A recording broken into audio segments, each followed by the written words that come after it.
Hello again. When I began this journey of spreading the word that being racist is stupid, I envisioned so many different angles to go about it, different sides to show people to make my point clear. I also promised not to shy away from potentially controversial topics and solutions. One of the solutions that's been discussed is reparations. There's so much misinformation about the concept of reparations. First misconception. This thought that reparations are to be paid for the slavery in this country that theoretically ended 150 or so years ago, and that since no man or woman alive today has been directly affected by or directly responsible for, that they should bear no responsibility or recourse. A second misconception is that reparations need to be like a check with a "Dear Black people, we are sorry for slavery, love white people" card attached, and all will be forgiven. Truth be told, before I started digging on my own, this was a little bit of what I had heard or known about with any plan for reparations.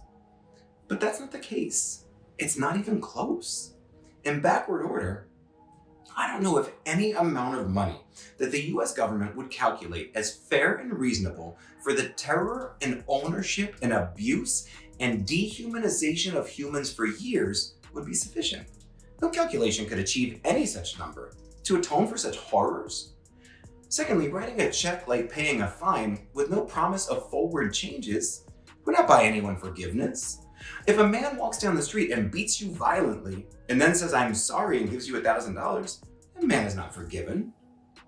Making things better can buy forgiveness. Showing that you actually hear and actually care can buy forgiveness.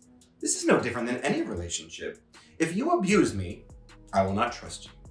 If you just stop, I'm still fearful and uneasy. If you apologize, teach yourself better, and make it your mission to always be peaceful with me thereafter, we can make some forward progress. What about calculating whatever figure the US government can devise and distributing it in the way of business loans or tax breaks for Black families and businesses, allowing them to build their communities in ways that are truly fair and equal? Black families have been banned from living in certain areas not that many years ago. Loans given to white families at fair rates and equivalent Black borrowers given subprime loans. This happened this century. In the early 2000s, during an investigation into Wells Fargo's home lending practices, loans in primarily Black neighborhoods were called ghetto loans, and Black men and women in documents referred to as mud people.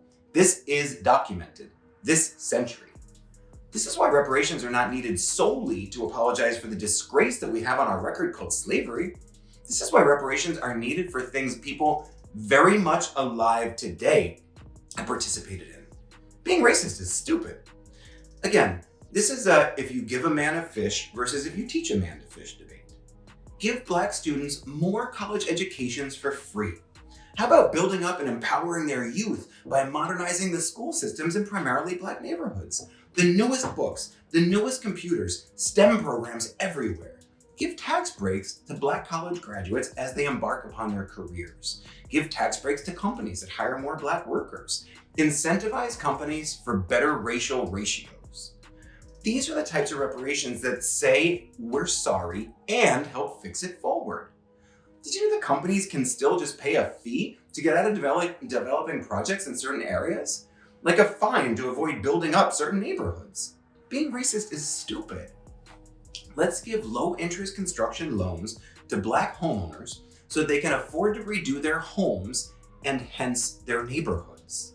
When white people drive around and point out how Black neighborhoods look, do they even know that that family might be paying 10 or 15% for the same mortgage that they got for 5? Do you know how many doors have slammed shut for the mothers and fathers in each of those homes? Being racist is stupid. What about figuring out a way to connect historically Black colleges and universities to Fortune 500 companies for recruiting purposes? And the government. What if the government had programs where the students with good grades and promise from those schools could get government positions? If we're all going to coexist together, we need to make it right and we need to fix it forward. A check and an "I'm sorry" helps nothing, helps no one. This is a 2020 problem as big as the pandemic, as big as our election. It's as big as any market crash, and it will continue to plague us and divide us and ultimately destroy us until we fix this. Being racist is stupid.